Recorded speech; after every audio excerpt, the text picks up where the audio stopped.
few more questions that I had that emerged from reading your book, which, by the way, is superb. Thank you. Keep Thank you. love. I have to say it is published by Flight Books, and there's probably some kind of disclaimer I have to give for the ASA come for me. But so that's a hashtag ad. But one of the ones that was quite provocative to me is this question. Should you keep secrets from your partner? This is big. Yes. So many people are like, Paul, don't say that. This is crazy what you're saying. There are quite a few studies on a concept called selective disclosure. And a matter of fact, one of, I think, the most provocative, compelling studies on selective disclosure looked at many, many couples. And one couple or one group was told to be entirely transparent to your partner. So tell them everything, every issue, every concern that pops into your mind, tell them, right? That's full transparency. Then the other was selective disclosure. Now, what is selective disclosure? There are rules to selective disclosure. One is that you share information that's relevant, right? You share information that considers their emotions, information that considers their boundaries, information that acknowledges the future of your relationship, that is timely, and the tone is very important, how it's delivered. That's selective disclosure. So this group was told to do that. What do you think happens at the end of the experiment? Everyone in the transparent group, they've killed each other. No. Really? I was going to say, Jesus. No. They haven't killed each other. But the group that had selective disclosure has higher satisfaction, less conflict, more autonomy in their relationship. So it's very important to know that what I say secret is I'm saying you have to selectively decide. And I think selective disclosure is a concept we should spend more time thinking about. So give me an example of something that I shouldn't say to my partner. Okay, so once again, it depends what your partner's boundaries are, right? So you've discussed these boundaries, you know all these things. But just generalizing, I'll give an example. So your partner always leaves the cap off the toothpaste. Always. It annoys you. It annoys you, right? It annoys you. However, you know your partner is going through a lot of stress at work. They're working on a new project.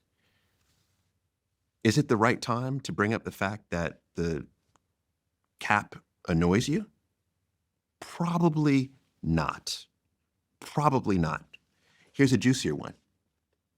Your ex slides into your DMs and wants to congratulate you. And it's platonic. It's congratulations. You respond back. Thank you. That's it. Nothing more. Look at you speaking from experience. Was it on the new book? What was it on? What did she congratulate? Was it the podcast? Congratulations on your new podcast. Thank you. Yeah. Archive, delete, block.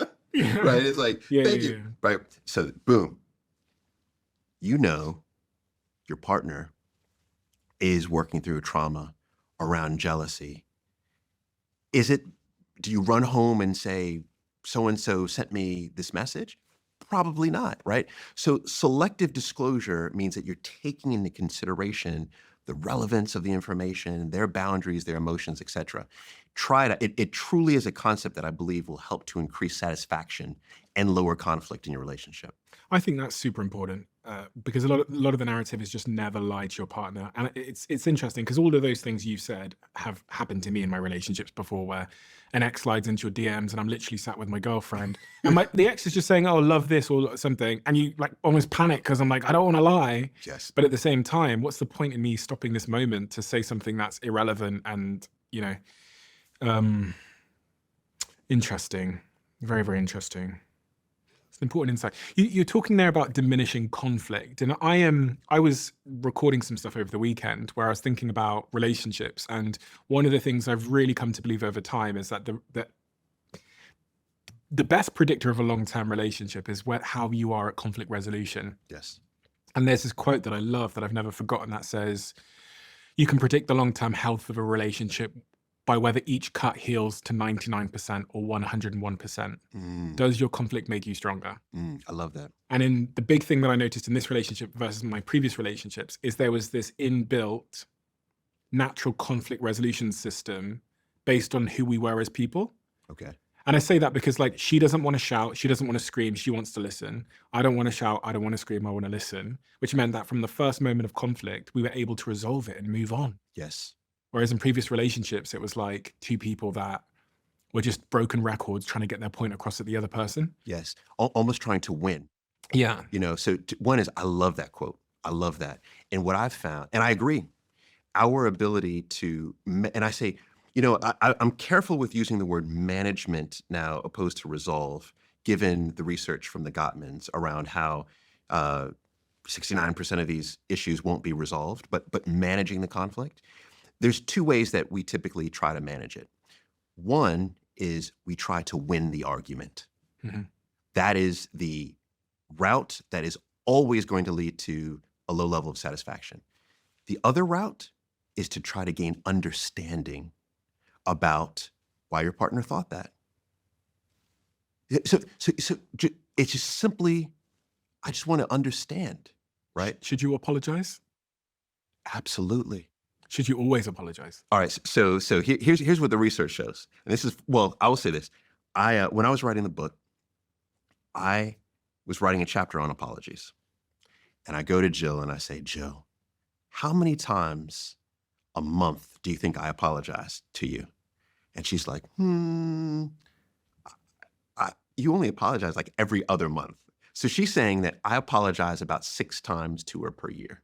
And I was thinking, oh, this is terrible, because the data shows the most successful partnerships, there's an apology every week, on average, once a week.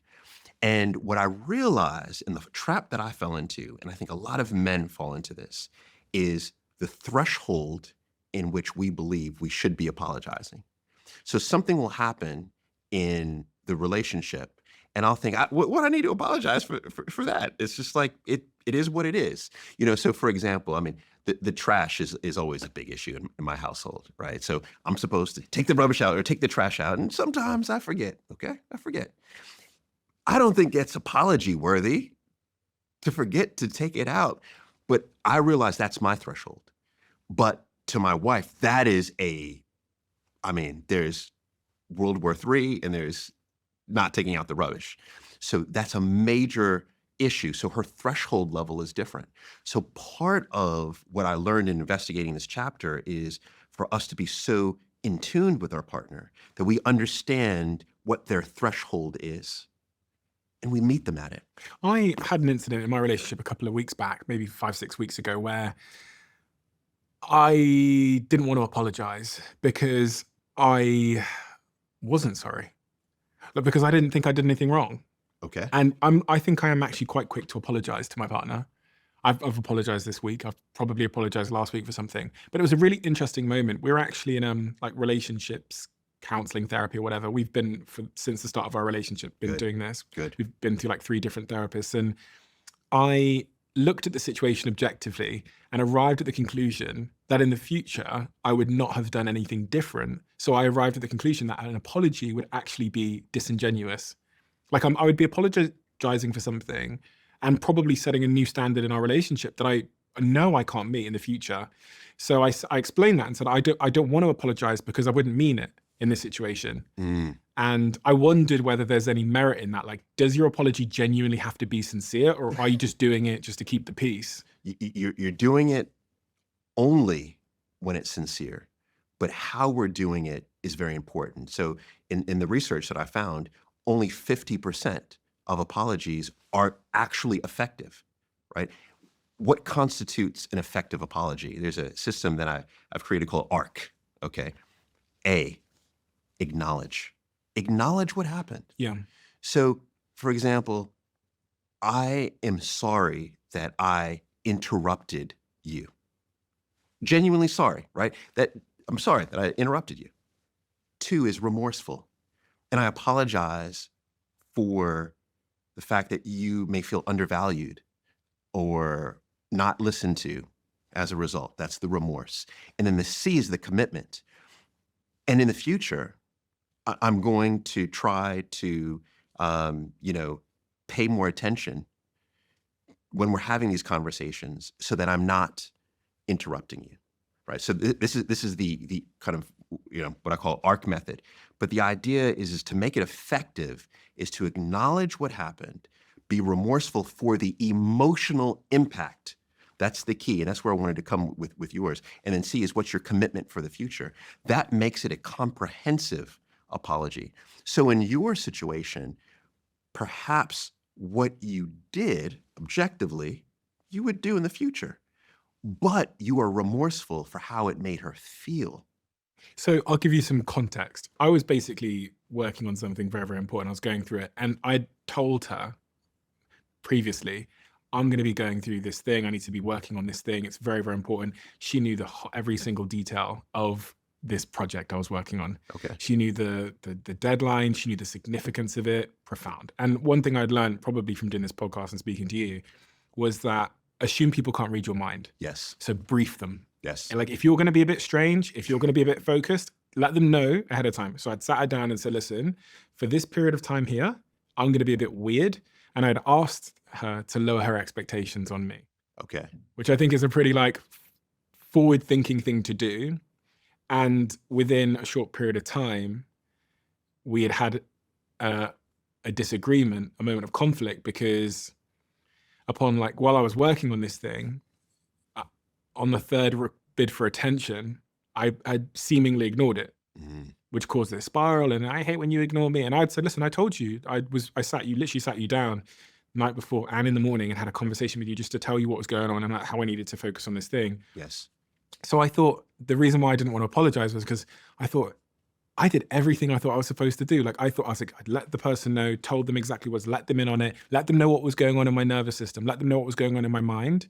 And we still ended up in this like situation where there was a bid for attention and I wasn't quite there, but I'd literally said, I'm probably not going to be very present right now. Yes. So I thought, well, what could I have done in future?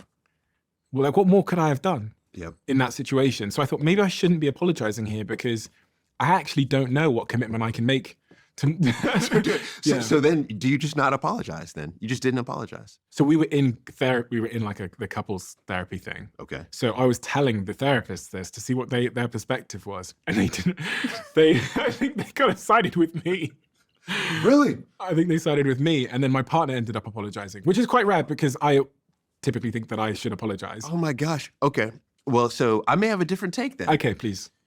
One is you're clear that your partner is anxious. Yeah. She knows she's anxious. So you're aware that as a result of her being anxious, there's a higher level of reassurance that she is going to need while she is working on healing and becoming earn detached. But people never really heal. I never heal. Well, you know what? Healing is continual. Yeah. The question, though, is can she get to a place of being secure? Absolutely. Happens to many people. So she's in the process of evolving into secure. So while she's evolving into secure, you have to give her that benefit of the doubt that she's going to need a little bit more on the reassurance front. That's one. Secondly is if you did sit her down, you explained all these things, what also could be the case, I'm not saying this is, but what also could be the case is that there's not enough emotional deposits that she currently has in the account. I think that's fair. So as a result of there not being enough, she's checking in for the reassurance. So being aware of those two things, the fact that she has an anxious attachment, she's developing secure, but she is anxious, so her threshold is higher for the need or lower for the need, and you may not have given enough emotional currency early on. It makes sense to me that she would kind of check in and there would be a bid. Now, given the fact that you're head down, you're focused, you acknowledge the bid, and you specifically said you chose to ignore the bid. The third one. It was the third bit. It was the third. It wasn't, I actually didn't feel like I'd known it. I looked up and smiled, but she was 100 meters away from me. Okay. And then okay, I'm going to be completely honest. Okay. Because there's no point in me bullshitting. This is good. This is good. Okay. So I looked up, I smiled, and then I got up and walked across and I picked up my headphones and I came back and Oh, no. God. Even when I say it out loud, I know I fucked up. God, No, I know. it's worse. Yeah. It's worse than I thought. I thought they were two separate incidents. I thought it was the smile, and then I thought maybe if I put my headphones on, I can focus. No. No. You Oh, fuck. need immediately after this. You need to go apologize. Fuck.